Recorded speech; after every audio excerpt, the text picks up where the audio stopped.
E-commerce Gold is brought to you by Rewind. Protect your store, protect your revenue. Shopify is only responsible for protecting its entire platform, not your store. Maybe your new app that you've just installed messes with some of your theme code and you need to undo it. Maybe you accidentally delete some customer information or order information.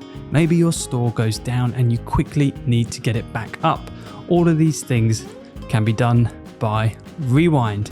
It's used by Glossier, Liquid Death, and a number of other, in fact, 100,000 organizations across the globe. Go and get it installed today. E-commerce Gold is also brought to you by our friends over at SendLane. SendLane are the up-and-coming email, SMS, and reviews solution that I predict every e-commerce store in the next year to two will be using, because I have seen the features they have and that they are bringing. They are hungry for your business. They're taking a personalized approach. You're probably using someone like Klaviyo. But what have they done for you recently, really? And how good is their solution actually? I've seen SendLane. You should see it too. Go and check it out. Hey, thank you for tuning into another episode of E-commerce Gold, the show where we interview founders and operators of e-commerce businesses so they can share their stories, their journeys, their lessons, insights, and learnings with us, and hopefully we can benefit. The fact that you're tuning into this show tells me that you're passionate about e-commerce and you're the kind of person I want listening, so please do like and share. Let's get on with today's show. Adam, thank you so much for joining us on the Ecom Gold podcast today. How are you doing, sir? I'm good, man. How about yourself? I'm very good. We're fellow nose ring bearers. How long have you had yours?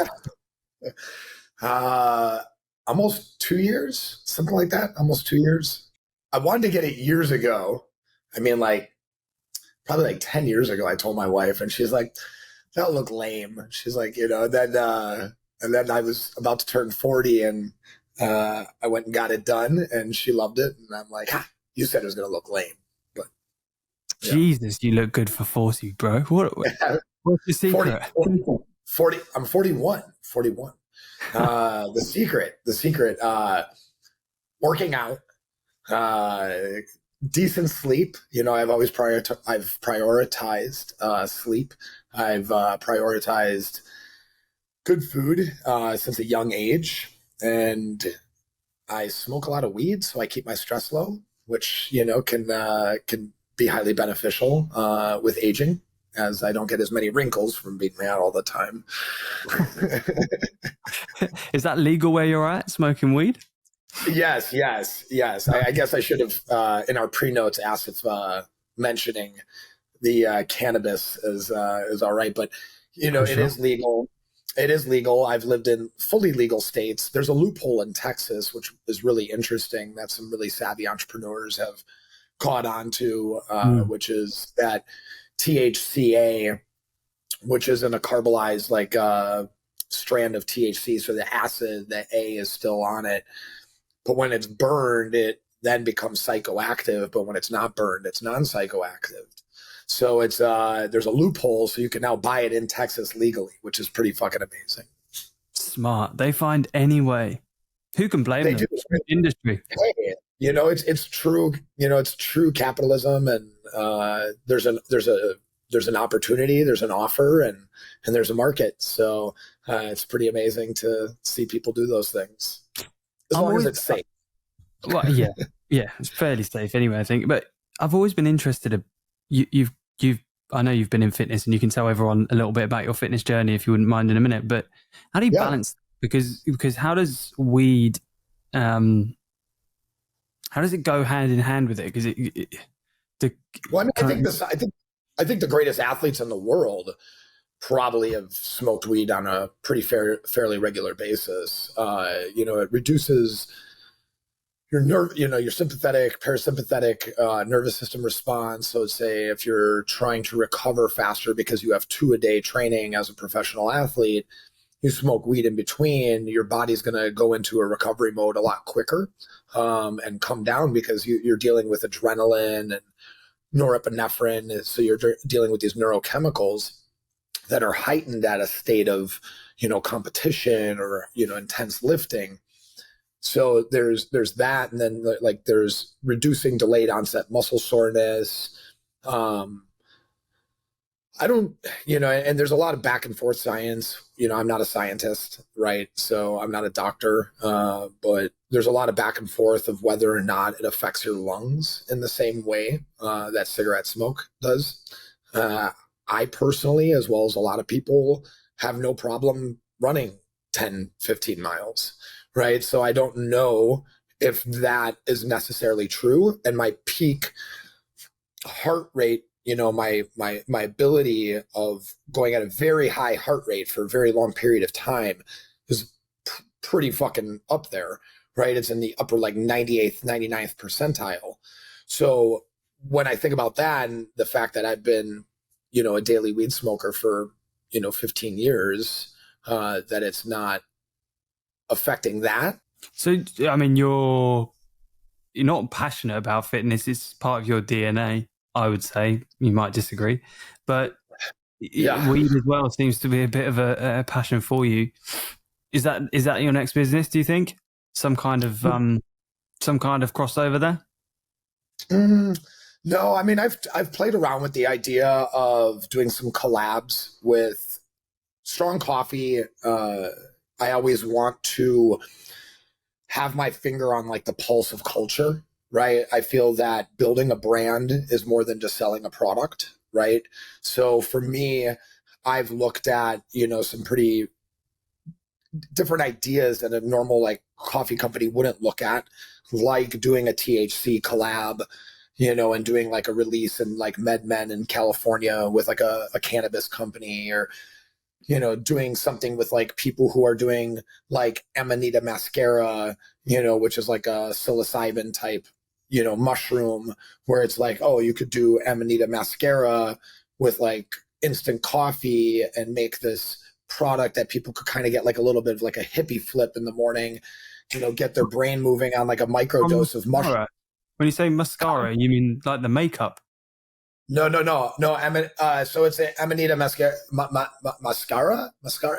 I believe I'm saying it right. It's a mushroom. So it's like psilocybin, but it doesn't have psilocybin. It's actually what's called like the reindeer mushroom, I believe. It's the red and white capped mushroom that we popularized, see like on Toad from like Super Mario Brothers, how it's like a red mushroom with like the white dots. That is Amanita mascara, which is actually like where like the tail of like Santa Claus comes from, and like the whole red and white. And there's this like whole story about how Santa actually sold mushrooms. He was like a mushroom dealer in a way. So it's a pretty interesting. There's like a whole shaman like history to it, and they used to decorate trees with those mushrooms, and then they would ingest the mushrooms. And if reindeers love eating these mushrooms, they get high as a fucking kite, and they stumble around and shit in the woods, and they know that's what's going to happen. They love eating them. Tripping reindeers. How and why do you know this information?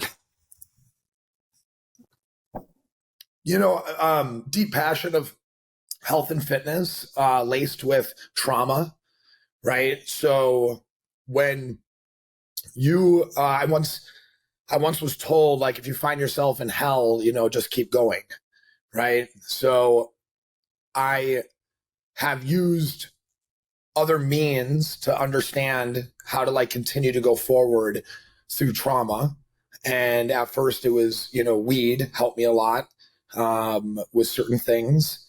And when my brother died, I did my, I tried my first psychedelic experience not too far after. And then when my dad died, and my first daughter was born, I did my first hero's dose, where it was like over 3 grams of mushrooms, and like went really deep and came out. And I believe that my career trajectory, my life, my ability to continue to move forward stemmed from that, larger dose of mushrooms that day, going on like a 7-hour walk barefoot, like through the city. And what does that feel like? What is that? I've heard these stories about mushrooms having the ability to reset. You can maybe give us some more information about that, but what were you hoping would happen going into that experience, and what actually happened at the other end of it?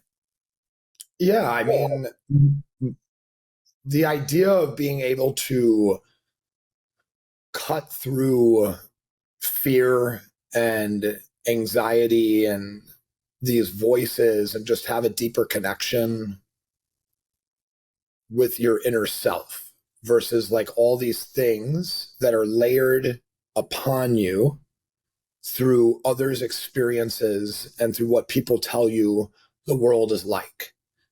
Death is bad. Well, it depends. What did you die for? Right? What kind of life did you live?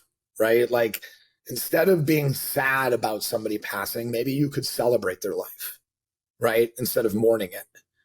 So being able to peel back these layers of society's impressions and other people's depression, you are able to, truly have a new perspective that is not influenced by other people's opinions.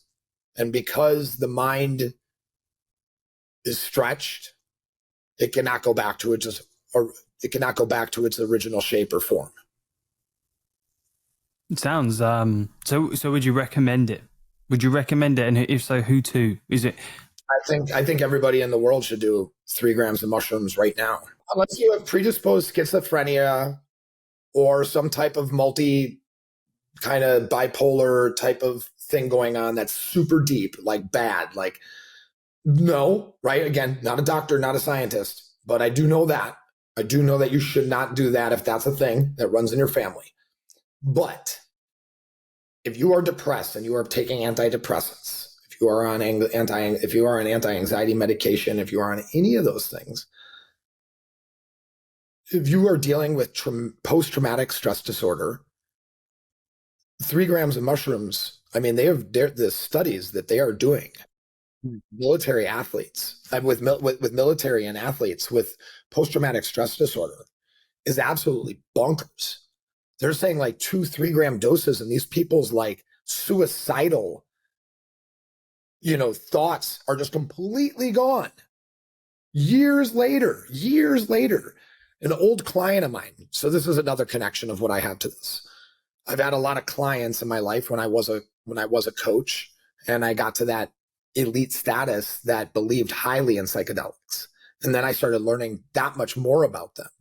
A former client of mine, the founder of Tom's, Blake Mykoski, just donated $100 million to psychedelic research. I mean, it's some of the biggest entrepreneurs in the world understand the importance of this thing and have put hundreds of millions and billions of dollars into this with very little to gain, right? They're just true belief, like altruism, at its, reciprocal altruism at its best. I wonder how many of those dollars you influenced through your training, through your talking about it. I wonder if you could attribute like 10 cents on the dollar to this psychedelic. Certain clients of mine I know didn't do that kind of stuff when I met them, and I, did introduce them. Like, I remember getting one of my clients stoned for the first time, and they've done a lot now in the cannabis industry. Like 7 years later, it's pretty wild. Yeah. I'm like, dude, I know you're trying to not drink so much. Have you ever tried smoking weed? He's like, dude, in high school, didn't like it, got all paranoid. I'm like, yeah, because like, you don't know what you were smoking then. I'm like, stuff now is grown in a very certain manner. It's enhanced with terpenes, which are extracts from like fruits and different things like that can influence the way you feel from like a, more euphoric state or a more grounded state. And they're like, really? And then they try it and they're like, oh, wow. And it's like, trust me, whatever negative there is to smoking weed or psilocybin, it is far less than drinking alcohol. Yeah, I'd have to agree with that. I don't drink. I don't smoke weed anymore. In the UK, the stuff we could get hold of was pretty, I don't think it was very good quality, let's put it that way. And I saw what it did to my friends. Like they turned into recluses, a few of them who were kind of heavy users and haven't done much with their lives. But I wonder if that's about the timing of when they were smoking or what they were smoking. I don't know. But Definitely didn't seem to have a net positive effect on them. But Yeah, that being said, yeah. I mean, again, it's weed is not for everybody. It is not. But like I do believe that mushrooms and their magical effects are pretty fucking special. so just before I ask you just to walk us through your professional background or your working background, right up until today, what's something I like to ask? What's something that most people misunderstand about you most? What do people misunderstand about me the most? Yeah. What are their assumptions of you, and what's something you like to prove them wrong about? Oh yeah. Well, I mean, it's funny, man. I don't know if it's the tattoos or maybe the cauliflower on my ears or something, but I've always seemed to have this impression with people that when we talk, that I'm a lot smarter than they thought, and I'm like, damn, okay. But really, my passion for fitness, stemmed at a really early age, as like a necessity, right? And I was pushed around physically and verbally abused by my dad. So when I, put my attention into something, even though I was ADHD, I could achieve really incredible things within that category. And I believe that I would love to go back to like each one of my teachers that didn't believe what I was going to do in my life and be like, right? Like, I just didn't want to listen to your shit. So it's like, effectively, I've used ADHD, my ADHD, when highly focused, I've accelerated to the top of any category of anything I've ever wanted to do in less than 5 years. And it's just like, that's like the 10,000 hour rule, almost exactly. Right. So 5 times 2080 is 10,000. 10,000 hours is mastery. Right. And I think that for somebody who is attention deficit, I'm pretty damn good at sticking to something and hitting the top, but that's usually where I kind of get bored. But I've like, with e-commerce, I've not gotten bored, because it seems to me there is no top to that. But I am at least respected by top people now in this space that, when it comes to product and brand innovation. So it's pretty wild. So, I mean, I think like people have underestimated me and my ability in business because they see me as a fitness guy. And I have proved all my investors wrong, and each one of them have admitted it to me that they didn't believe I would really get this far. But they invested in me because they believed in me, but they didn't think that strong coffee would go this far, I should say. You've maintained an incredible physique from as far back as I can scroll on your Instagram. What's harder, maintaining a low body fat percentage and a good muscle mass, or grinding it out in e-commerce? Definitely grinding it out in e-commerce. Seriously? E-com for the win, bro. So being lean and mean is not complex, right? It really isn't. We are all underfed and overstressed. You would be blown away at how little I actually do work out to maintain like the physique I have now. And I do it through, more protein. I do it through better sleep. I do it through more efficient exercise. I walk a lot. You'll never see me taking a fucking phone call and sitting down, right? I am going for a walk. I am jumping on my Slack line. I'm putting my headphones in. I'll do a 45, 1 hour,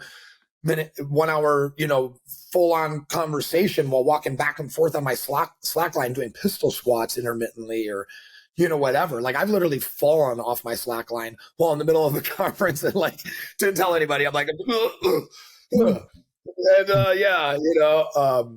so I think that with e-com, it's moving so fast. It's changing so fast. Your body is not, and the science is not. It's simple. It's do reps, eat clean food, don't beat stress with more stress, decompress. And with business, that's not enough. There's never enough. It's always that there's somebody else is winning, I'm losing. My CAC is, it's like uncontrollable at times. You can control. You can control yourself, right? You could be like, I don't need to eat that. Do you use a similar playbook? Like in fitness, you have, like you said, you've got workouts that you can do, macros that you can hit and track, certain things that you can do, and you know roughly what the end result is going to be if you do those things within the margin of error. Yep. Do you approach e-commerce with that mindset, or have you got a completely different approach? No, it's actually super similar. Yeah. I mean, so I'm actually like more of a creative at heart. I'm more of like I was in art, I loved art. I was in, I took all the extra art classes I could throughout middle school and high school. I was really good with like metals. Actually, I found myself kind of gravitating towards sculpting and things like that. And so because I liked the idea of also doing something with my hands, which is why I've been so hands-on with Strong Coffee, even like doing the fulfillment up to, almost 100 orders a day. And, having that piece like connected to, like our house, like literally, like, so it's like always something I can tinker on. So I think that the fitness aspect and business correlation really came in the deeper I got in on numbers and understanding like key performance indicators. What's my CAC? It's like, okay, what's my vertical? I'm like, okay, well, if I could jump over that, and that, it's like, like there's all these different things that I can look at that started allowing me to like dashboard my mind around my entire business, just like I do my fitness. So I know where to check in when I see revenue take a dip. I know where all these components are because I treat it like it's like an extension of my own self in that manner of how I treat my body. If you wouldn't mind just giving everybody the origin story of Strong Coffee, maybe the condensed version of it before we jump into sort of how you've built it up. Yeah. So originally in 2012, I tried launching Strong Coffee, and within our first order, first month we sell out, and we were the first company to actually make a non-protein coffee, a protein-based non-dairy coffee creamer, had MCTs, L-theanine, all this stuff. Within a couple of months, my first daughter was born, and within 3 months after my daughter was born, my dad passed away. So I shut down what I was doing with Strong Coffee because I also was running a gym, and I also just got casted on Strong by NBC and Versace for these like back-to-back modeling campaigns. So my time was stretched super thin. I'm a new dad. My dad just died. Like there's so much going on. So in 2018, after the TV show I was on went on hiatus, I had moved me and my family out to California. And I was sitting at Sun Life Organics, and an acquaintance, now a good friend of mine, comes up to me and he's like pointing to his phone. He's like, "What is this?" And he's clicking on his phone. He's like, "What's Strong Coffee?" And I go, "Oh, dude," I'm like, "That's a coffee company I tried launching." And that was like early on, e-com CPG, like 2012, and like that sense of, like that would have been like the early stage. That was like right before Vital Protein, which became right? Yeah. Like that became $1 billion+ brand selling collagen. Like that's what I was doing. Right. And we were getting our collagen from the same fucking place in Great Lakes. It was crazy. It was crazy similarities of our story. But I took him right. He went left. I went left. He went right, I guess, initially. So in 2018, Khalil, the founder of Sun Life, talked me back into the idea. Or not really talk.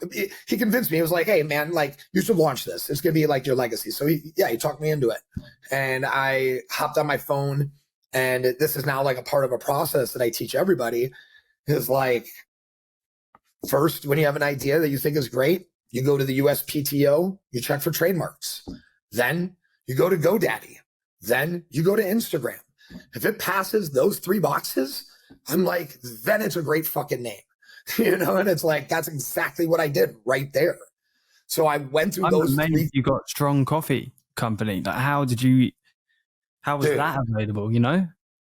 So, I mean, I had it before, right? And Right. there was, and then it, I didn't pay for it and went away. And then it was still there waiting for me. Right. And it's like, if it's yours, let it go. If it comes back to you, it was meant to be. Right. And that's exactly what happened. Like, it was meant to fucking be. So I bought the shit.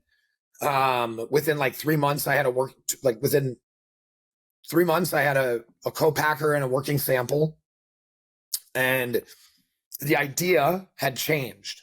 And when I shut it down in 2012, I was like, it needs to be combined with instant coffee next time, so that you don't even have to brew anything, right?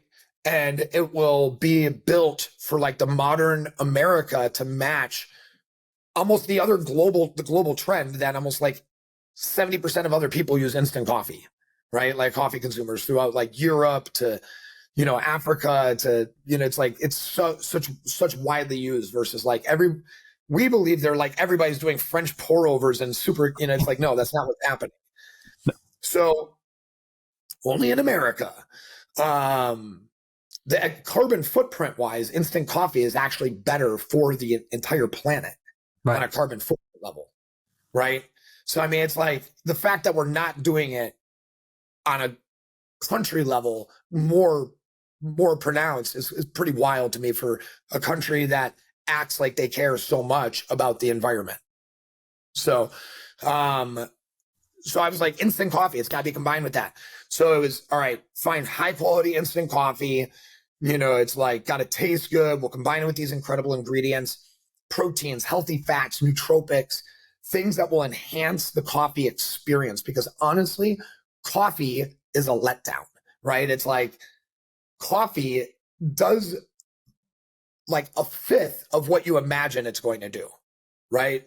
And ultimately, you're robbing from Peter to pay Paul. Those jitters, the come down, all that type of stuff is going to have a negative effect on the back end of your coffee experience, right? And unless you visit your drug dealer again, I mean your barista, you're going to be like, oh man, I just need some more, right? Well, Strong Coffee was fixing that. It was the idea of, calmly picking you up, right? And letting you just cruise with different amino acids and nootropics and not relying on higher amounts of caffeine. But that was, it's like, cuisine meets science, right? Like creating something delicious at the same time, right?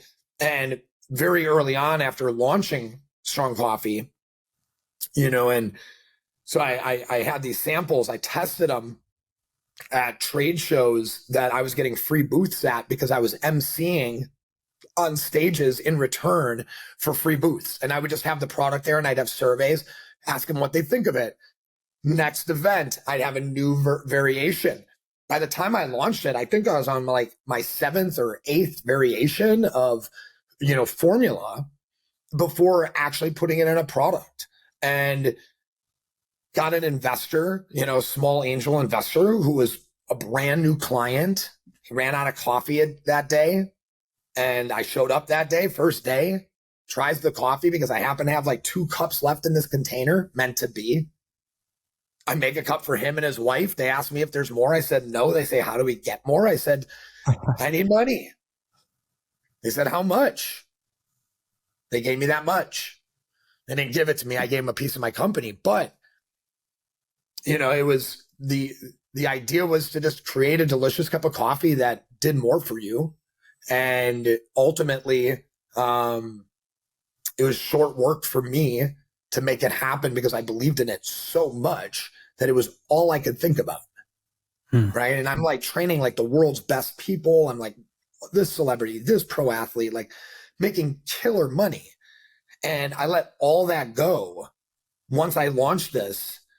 Took like probably like a $70,000 a year pay cut.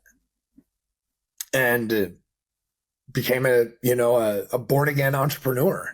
Right. Like What was the motivation there? Were you thinking about the future? Were you thinking about how big the company could be? Just wanted something new, like you said, you got bored. What was your feeling at that time? I wanted to be one of the best. I wanted to be the best trainer in the world. I wanted to be on covers of magazines. I wanted to be on shows. I wanted to do movies. And I did all those things. And I wasn't happy doing it anymore. And I had a gym, and I loved the effect that I could have on a community, right? And then I went to training high net worth people where I'm only like helping 6 people, right? And I'm pouring like all my energy into these 6 people all the time. And I'm so good that nobody fires me. Like I fired clients, right? And I was like, I want to help more people, right? I want to form a community. I want to affect culture. I want to change the way people think. And I have a solution for a problem that exists for a lot of people. And not only is it one solution, but it's multiple solutions. Coffee that takes less time, right? Because you need more time. Coffee that doesn't give you jitters, because who the fuck wants jitters and anxiety? Coffee that gives you protein, because you're low on protein. Everybody is. It's like coffee that has hydrating factors in it, like potassium and magnesium and, sodium, because you're dehydrated and 76% of the planet is. So it's like there are these problems, and I saw this solution in the same thing that people are consuming every day, and it's like, and it's not serving them. So I'm like, all right, Starbucks is not your master. It's like it's time to look elsewhere for your experience. And I'll tell you, like all these energy drinks, they're just loaded with sucralose. They're loaded with shitloads of caffeine and none of the nutrients that actually will assist the brain in managing all of those stimulants. And the amount of just kind of false marketing that exists out there around the energy culture, like look at the back of your can. If it says it doesn't have caffeine in it, it probably has theobromine in it. And theobromine is just a different strand that is caffeine, right? It literally works on the same receptors, all the same shit. And they're just doing that. And I just like, personally, I kind of like to sheriff situations. When I was like when I loved fucking training, I sheriffed the shit out of people on social media, until like social media just got so big. I couldn't heckle everybody that's talking garbage, Yeah. So I was like, I give up. That's literally when I started giving up on Instagram, because I was like, all right, it's gotten so big, social media, that I simply can't berate all the fake people out there. Right. And there was just so much to it. I had some dude, he calls himself the sup bouncer, tried coming at me saying that organic neurofactor didn't exist, which is like an ingredient that has a shitload of incredible science behind it that we have in our product. Man, I'm the wrong CEO to try to pull that fucking one out. Yeah. I took his comment on green screen. I jumped on it and I was like, this dude, and then I'm like talking about my COA. It's like, I know product in this space and brands and what's in things probably better than almost anybody in this space. So it's like, that is why I got into this space, because my second passion to fitness was supplements. And I always said I was going to start a supplement company when I was younger. I made my own supplements by ordering bulk materials, and I used to put them in Tang because I know I needed sugar for my pre-workout, and everybody was like going no sugar. So I would take like creatine and citrulline malate and beta alanine and amino acids, and I'd pre-measure them on a scale, and I'd just throw them in a big thing of Tang and shake it up, and I called it monkey juice. And I even like drew like a monkey on my bottles, and like, it was just like a thing I did for my own pre-workout, because I didn't want all the artificial sweeteners and, bullshit. So I started throwing coffee.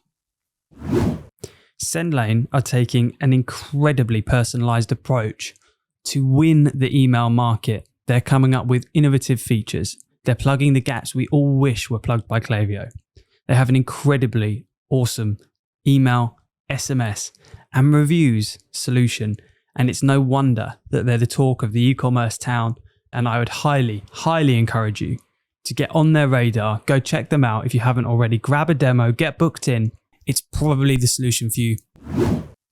You're basically a mad inventor. So, and I mean that in a lovely way.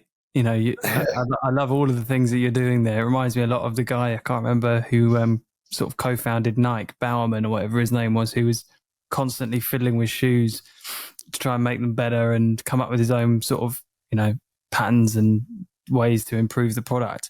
So how did you go from that person with a love of art, hands-on, dealing with people face-to-face, to a businessman running a successful e-commerce company? Because there are other elements to running an e-commerce brand that maybe you don't enjoy as much. I don't know. Yeah.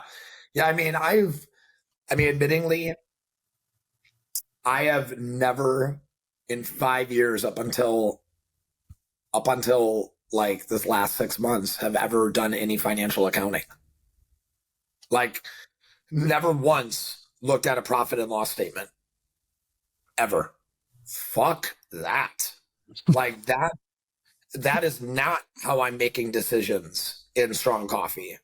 That's why we're cool as fuck, because that's not how I made decisions. Like, you know, so now once I finally did it and I saw how my decision making worked, it reinforced certain things and it allowed me to see other things as being not good.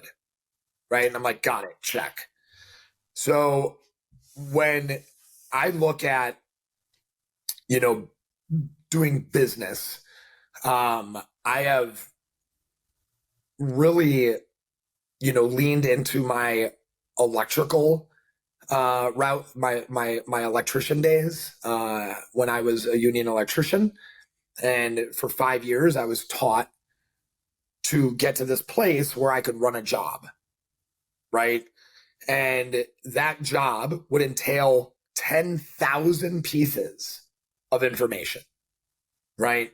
It's like my last job I was on as a union electrician was the Minnesota Twins Stadium.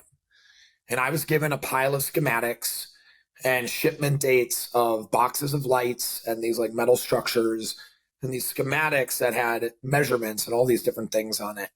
Basically, I was personally responsible for mounting every single light that lights the field of the stadium and perfectly calculate them based off of angle and all these things.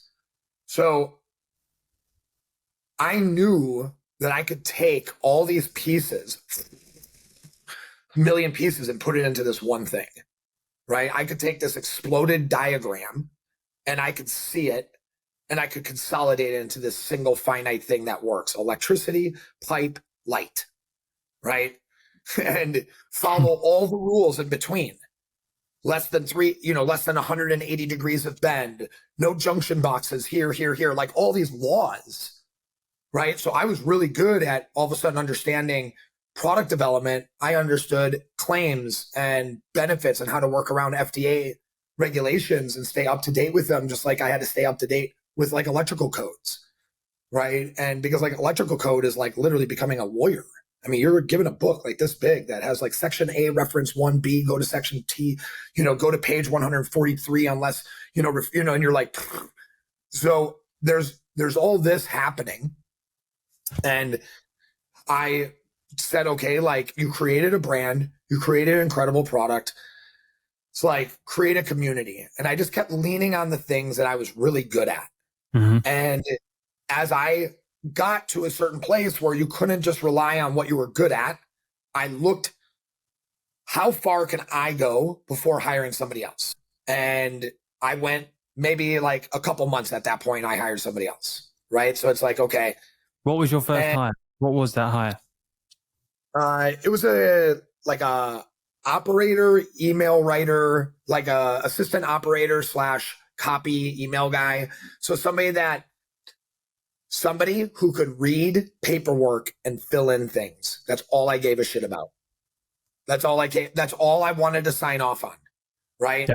I just wanted that away from me, is having to write, which is funny because I'm a good writer, but I didn't want to write emails around sales copy and shit like that. I like creative writing, so it was like, that wasn't what I wanted to do at the time. There was like certain things. I didn't want to fill in paperwork for an event. I didn't want to like upload new product on Shopify, right? Like this and that. Like I make marketing ads. I go to events. I get on podcasts. I innovate product. I do all these things that I'm really good at. And I hope these other things will take care of themselves in a way, right? And that, it works until it doesn't. And you get to a certain place where it's like we launch globally in Whole Foods, and it's like we had to bring on more help, right? But I mean, how ultimately, stop there, would you, on the Whole Foods? Because that's what was that? I just wanted to pause on Whole Foods quickly, because that is a tough thing to do, launching globally especially in Whole Foods. Yeah. Just walk us through that experience, my man. What was that like? How's it been? Well, it's been 2 years since we initially launched there, and we're actually exiting in October. So we are just not big enough. We had incredible sales. So for instance, we beat Vital Protein's competitive product on the shelf right next to us. That is a better price point, not a better value, but most customers don't understand value unless they do homework, right? We beat them by 4 times revenue. Yeah. Like they were gone in 1 year. We were still there, right? So that was a huge win for me. Yeah. It's that was a massive thing, right? Going into wholesale retail, different thing. We were doing, like globally, we were doing about 50,000 a month at Whole Foods, all the stores combined, which is not as much as they wanted. They wanted us to spend tons of money, and we spent probably like 140,000 on advertising in store and doing sales, and it just still wasn't enough. So these brands are spending $500,000, $1 million in promotions and shit like that, right? Yeah, and that's usually just fun money for the partnership. You got to 10x that on the ads to drive people into the store. Yeah. The good thing is I was good enough to get into Strong. I was good enough to get into Whole Foods. We were good enough to be there for 2 fucking years. To anybody that sees that, if we just were to go out and raise a bunch of money, it's like, oh, well, we'll jump into Sprouts or somewhere else. It's like we're launching on Target.com right now. It's like our Amazon store, Amazon is crushing it for us. Our Shopify store is consistent. I mean, we have such a high rebuy rate. So it's like we just want to focus on e-com anyways, really. As Whole Foods was kind of just like this Hail Mary that I threw out. I didn't really think, I knew we were good enough to get in, but I thought that we would get picked up globally, right? But at the same time, the odds were super low, right? You don't buy a lottery ticket because you think you're going to lose. You buy a lottery ticket because you think you're going to win, but the odds are fucking low of you winning, but you still buy a lottery ticket, right? If you want to win. So I'm like, I want to win. I'm going to go into Whole Foods. I'm going to get globally launched. Everybody's like, no, dude, that never happens. Like maybe they'll put you in a region or 2 regions and do some tests or whatever. They're like, you're going global in Whole Foods. I'm like, yes. Like I didn't care about anything else actually at that point. I was just like, I got picked up in Whole Foods globally. It sounds good on paper, doesn't it? It sounds great on paper. It sounds good when you get the PO, but but it's a massive headache, and you lose connection with your customer. Yeah. Right. Like all these things. And I love our customer. Like I love being at events and people coming up to us and being like, oh man, I love you guys, blah, blah, blah. I get my shipment every month. I love seeing you at events though. It's so cool, and we do like clothing drops at events and people come out and, You don't get that when people are buying your shit at the store. No. And it's size, like you said, it's just size. Like Mike Beckham, who has Simple Modern, he has a very similar story. They're a 9-figure brand now, but they went into retail too early and they had to do a huge buyback. I think it pretty much netted them to zero. They had to buy back about $1 million in stock. Yeah. Mike Beckham, Simple Modern. And and they just went a bit early, and now they're in every single possible Target, Walmart that you can even imagine, and they're a 9-figure brand and crushing. But it's a tough game. Whole Foods did us pretty dirty. They we had a reorder like 4 months after the initial stock, and they sent us like a $1.2 million total of POs. And we're like, are you sure? We call like our people at our distribution facility. I'm like, are you sure? They're like, yep, we're sure. We're getting all these emails saying like your stock is low, like this and that. There was just a lot going on at Whole Foods. They were very unorganized at the time. And they're 8 weeks later, they're picking up the product and they literally cancel it as the truck is pulling up, and they cancel 1.2 million in POs. And all of a sudden we have like $700,000 in, plus worth of product, our cost and bill that I'm sitting on for manufacturing this, that it was just like, yeah, welcome to e-commerce retail. That was the first true mistake I made with Strong Coffee. Was I had a gut feeling that it was too early, but seeing $1.2 million look so good that I was like, do it. We should have waited. But now it's given us an awesome opportunity to grow online, and we have a shitload of product that we are moving, and it has been moving very well. And we're doing a lot of different offer optimizations on our site, and launching a new site that's just going to be a very clear offer, which I think will help a lot with new customer acquisition and continuing to grow. Yeah, what channels are you using to drive those customers? Are you primarily Facebook? Where does that new customer acquisition come from online? Facebook, Instagram, and Google have all performed historically really well for us. YouTube is something I want to get into. I want to get a little bit more proactive on that. We have strong SEO. So if you Google like best instant latte or different things like that, like our articles are the first articles, or there's some niche terms like BDNF, brain derived neurotropic factors, which is an essential protein in your brain that is kind of a determiner of your brain health. And BDNF helps with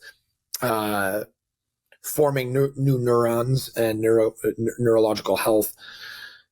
And our coffee has an ingredient that's clinically studied to increase that protein in the brain by 143%. So we have a strong SEO on that kind of anti-aging protein brain thing, where we get like a nice draw from those articles around that. And like sex and coffee is actually like a really high performer too, where it's like we get a couple thousand views a month just from these articles.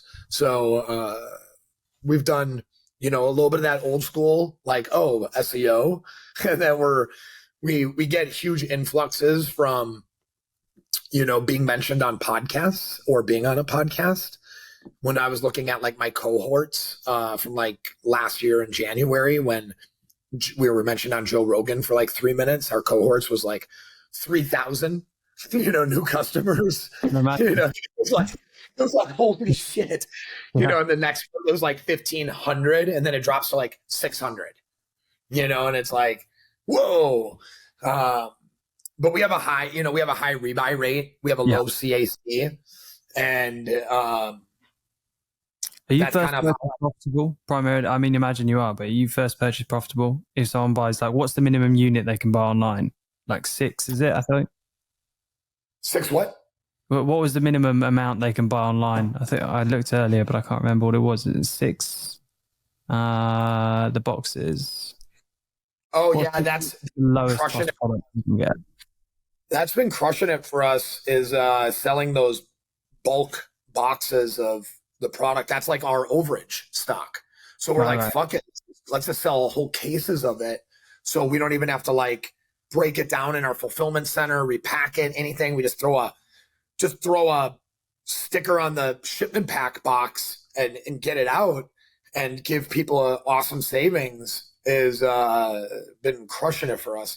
But we are profitable on most orders. Yes. First orders. Right. We're adjusting for that right now.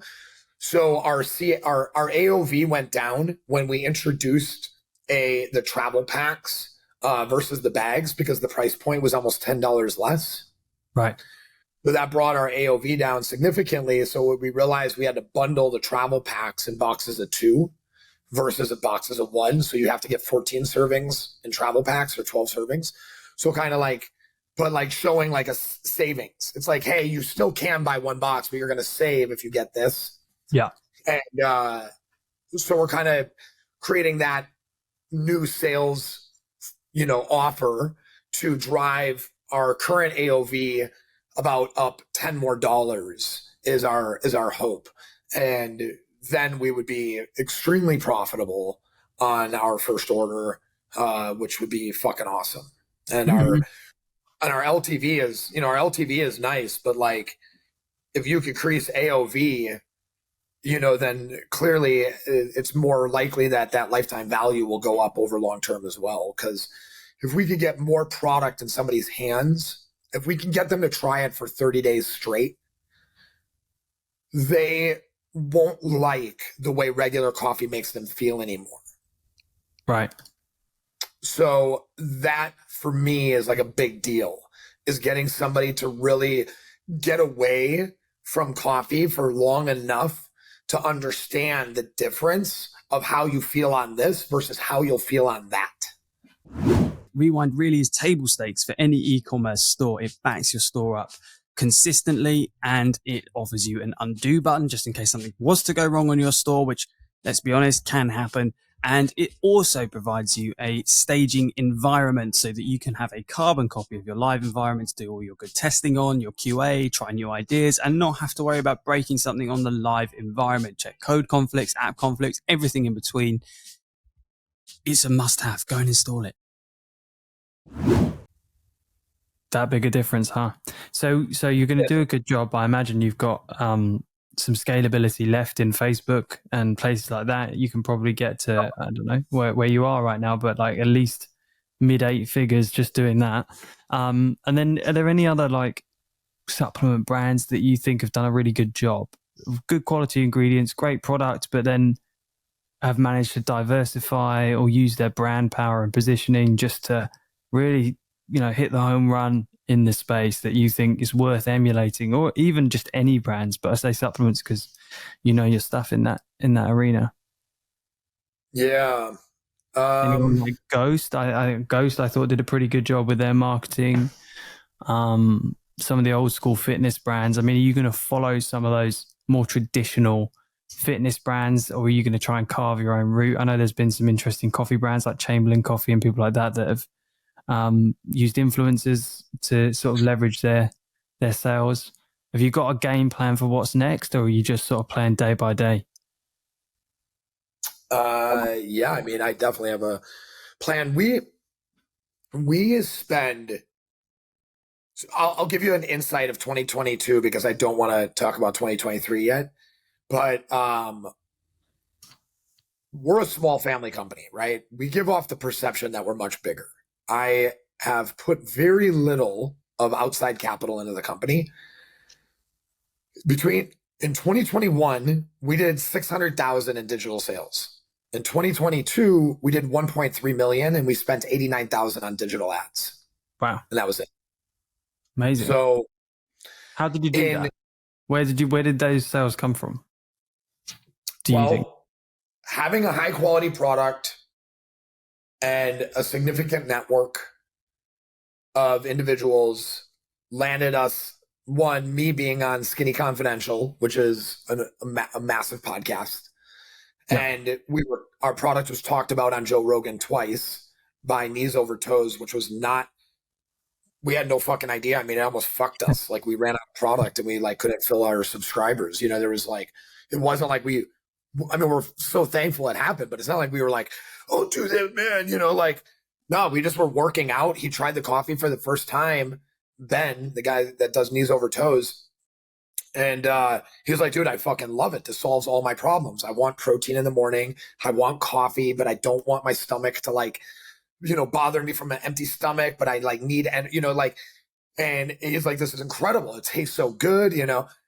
So 7 days later, he's on fucking Joe Rogan. Joe Rogan's like, what do you do in the morning? He's like, well, I don't do any supplements. He's like, well, I'd be lying. Actually, I started drinking this coffee. It's called Strong Coffee. It has proteins, health, you know, and all of a sudden I see like a $20,000 day. Wow. And I'm like, what the fuck? You know, like, we're familiar with like $2,000-$3,000 days, you know, and all of a sudden it's just like, boom. Next day is like 15. Next day is like 12, 10, you know, it's just, you know, we grew 150% in 1 month. And we just retargeted them with a clip from the podcast. All the people that were coming had a massive traffic in surge. We set those ads up the same day that the podcast came out, started running it, still are running it. And it's an ad that still crushes for us because fucking Joe Rogan and Ben Patrick are talking about strong coffee, right? Like, it's like, you can't buy that, right? But what bought it was all the work that I put into the culture, the product, the brand, the community, the trust factor of like who I am and what I would get behind. You ask, like, do I look at Ghost? Okay, Ghost puts crap in their supplements, but they have a dope brand, right? Like, put like sucralose and like all these things. It's like, man, like, that stuff's awful for you. Like, some of the quality of the ingredients that are in these fitness brands are disgusting. So I come from this biohacking fitness space, right? I love bodybuilding, but I love bodybuilding so much that I turned into a nerd. And the nerd route made me super aware of how unhealthy bodybuilding is. The culture, not working out, but the fucking culture of like not caring about the quality of their meat, you know, like not caring about the source of their carbohydrates and sugars, like different things that cue inflammation. So I started eating grass-fed beef when I was like 21. I started, you know, eating only organic foods. I started like shifting everything. And that's biohacking, right? Like, you're optimizing your body. And then I got really nerded out on it. And that just kind of continued to grow. And ultimately, I think the brands that I've looked at myself as like the compass of like, what would you be proud about if your heroes were to try your product, right? That's how I built it. Not Who like, are your heroes, just out of interest? Man, I have many, but I mean, Mark Sisson is certainly one. He started Primal Kitchen. You know, he started with Mark's Daily Apple. He was a blog writer that, you know, has done incredible things in the fitness industry. You know, I unpopular opinion, Kanye West.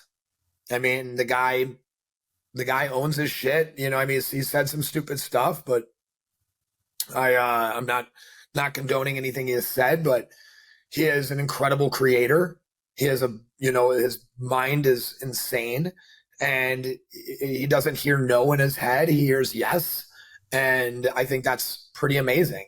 You know, there's a bunch in there. I'm like drawing a little bit of a blank, but Mike Mayhew, Marvel comic book artist. He reimagined the way that comic book characters could look. I got to work with him and actually be a model for him, and got to be like Nova, Protector of the Galaxy. You know, it's like awesome. It was such a you know, there's so many talented minds out there that people like I could say like Miguel Torres and everybody be like, oh, I love this guy. You know, or I could say Robin Sharma, and it's like Robin Sharma's a friend. I wouldn't say he's a hero. You know, I wouldn't say he's a hero of mine, right? But he's a friend. Like Neil Strauss is a friend. Like I have friends that are crazy, like fucking talented, like the top of the fucking top at what they do. But like none of them are my heroes. They're influences in my life. I think that, you know, we are the sum of the 6 people we spend the most time with. And I've spent so much time with so many of these people that I've really allowed myself to be like that voice. If I was to look at like brands specifically that I've looked at to understand how they did things or how they recreated the space, I would say RX Bar. I've always said that like strong coffee would be the new RX Bar Crave, right? Where it's like similar nutritional factors, but no sugar. And it's an experience. You get to make it and enjoy it. So it's like when people go, oh, how do I take strong coffee? I'm like, you don't take it, you make it and you enjoy it. Right. That was one thing I was going to say is like there was in America, I can't remember what it was. They brought out these kind of not pre-made meals, but I guess they were similar to television meals. They're sort of like a bit similar to shake and bake, and all you had to do was basically put them in the oven. And this was at a time where women sort of cooked for men, and you know, talking back in the day, and they didn't because it took the element of cooking out of the process. So what they then did is said, well, actually, no, they reinvented the product, and they didn't really need it, but they said you have to crack an egg, a fresh egg, then cook it. And that simple addition, the being involved in the process of cooking, saved that company, made it very successful. And it's a similar thing with coffee, isn't it? You want to be part of that process. You want to experience it a little bit. You know, blend it your way, do it how you want to do it. I guess it's got a similar thing to it. Do you give like certain instructions? I know people that drink coffee are very specific, or some people to the pressure of how they blend their coffee. But with yours, with the instant, now how do you overcome that barrier? Or do you just target a slightly different demographic? It's not like the hardcore coffee drinkers. Yeah, well, I mean, I think to fully answer, to finish answering the question before this one is like the other brand would also be Athletic Greens, right? And I think this would also help kind of feed into this next question, which is that some people see everything they do as like mindful, like a tool, right? And it all has their function. And brands like Athletic Greens and Huel and some of these brands that have exploded online with a consumable product at the price point of like somewhere between $3 and $4, promising be it gut health, protein, energy, reduced anxiety, like whatever it is. Strong coffee hits all those same fucking benefit factors, right? And we're not asking you, though, to introduce something new to your day. We're asking you to replace it, which is a little bit, right? So it already has space for it. I'm not asking you to start drinking this weird green shit. I'm asking you to stop brewing your black coffee, throwing it in your blender with your collagen, adding a couple of drops of stevia or monk fruit with some butter and MCT oil, you know, and whatever else you put in your coffee, or taking your sugary, creamy shit out of your fridge and pouring it in your black coffee. I'm asking you to stop doing that. I'm asking you to stop going to Starbucks, standing in line for 20 minutes and spend $6.50 on a cup of fucking diabetes, right? That's what I'm asking you to not do. So I don't think that's too much to ask for. I'm not asking the guy with the French press and the fucking pour over with the 6-minute routine with his, you know, beads on and, you know, his flat hat and like that guy. That's not the guy, right? I'm not talking to that guy, right? I'm not talking about the guy who spent 3 months in Guatemala and he's part of the people now, you know, like all these people, these stories that you're not, maybe some of these jokes aren't fully landing on you because you're from Europe, you know, you're from, you know, but like in America, man, the pretentiousness of people, you can gauge them by the level of their coffee beans in their house, right? Mm-hmm. And trust me, my man, that is not a sustainable thing, nor is it good for their environment that they're growing them at the rate that they are, right? Mm-hmm. So when I look at what people are, so like in love with, cool, fucking be in love with that. I don't care about you. But if you go to Starbucks, you don't even like coffee. Mm-hmm. Right? Like, because it's not good coffee. I'm talking like real coffee. I'm talking like, oh shit. Like I got this micro filter on my, on my espresso, and I drip it at this time, like I don't, it's like all like calculated. That's not what's happening. And everybody knows that. People are like, yeah, Starbucks coffee fucking sucks. Right? That's why their number one shit is always like vanilla lattes. And, pumpkin spice lattes and unicorn lattes and pride lattes and whatever fucking thing they can. So it's like, cool. Like, that's what we're focused on. That's like why strong coffee. That's why it's like, okay, cool. Let's take the worst thing in the coffee industry, sugary, lactose filled, GMO ridden lattes that cost $6, $7. It's a Snicker bar in a cup of coffee, right? Like that is literally what they're handing you without the nuts. Right. So I just wanted somebody to like make that switch. So whenever anybody asks me like, who's your competition? They're always expecting to hear like this brand, or this brand.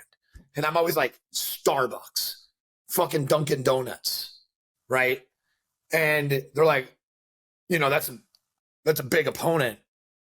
I'm like, yeah, well, imagine if I just took 1% or 1 or 10% of their market share. I'm pretty sure that strong coffee would be wildly successful at that point.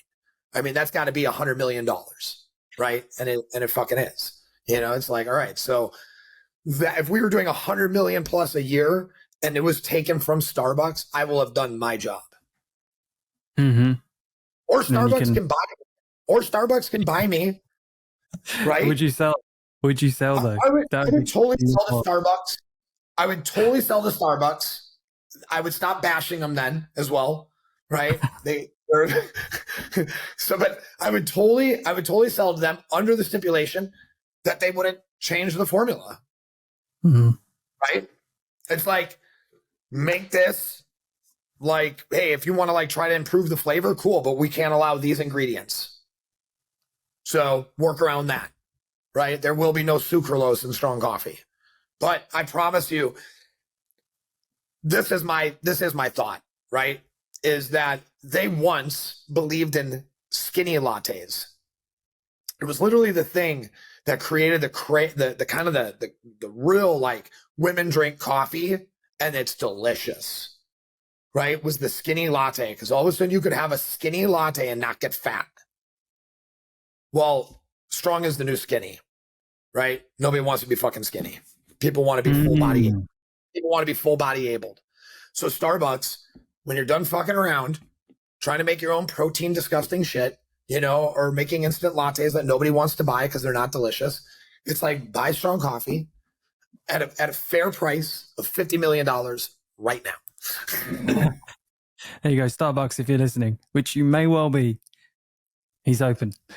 He's wide open. Maybe license 50 million. You can't even buy it at 50 million. Listen, brother, it's been eye-opening. I've loved learning how great you are. What was that? I said it's been eye-opening. I've really appreciated learning how creative you are. I wasn't expecting that necessarily coming into this. I got the nerdy bit. I got the bit about like really taking it seriously. Wasn't expecting the creativity. So that was a refreshing surprise, because usually we're just talking about digits and high frequency shit. So it's great to just kind of get raw and real and get back to kind of building communities and getting in front of people. Where can people find you, and where can people find Strong Coffee? Yeah, and to real quick to what you said, I think there's so many highly intelligent people in the world that are great at those numbers and the analytics, and we need those people. But more than ever, we need creativity, right? We need people that are out there innovating, creating solutions to problems, right? And that is what I love to do. And you can find me doing it at Von Rothfelder on Instagram. or I will actually be launching a course on Smart Marketer, which is a pretty badass deal. I was asked by Molly Pittman and Ezra Firestone to Okay. a product brand innovation course. So, which is something they've never dabbled into, is getting into the creative aspect behind products and things that we market. And you can find out more about Strong Coffee at strongcoffeecompany.com or at Strong Coffee Company on Instagram, and check us out. We would love to have you on the Strong side.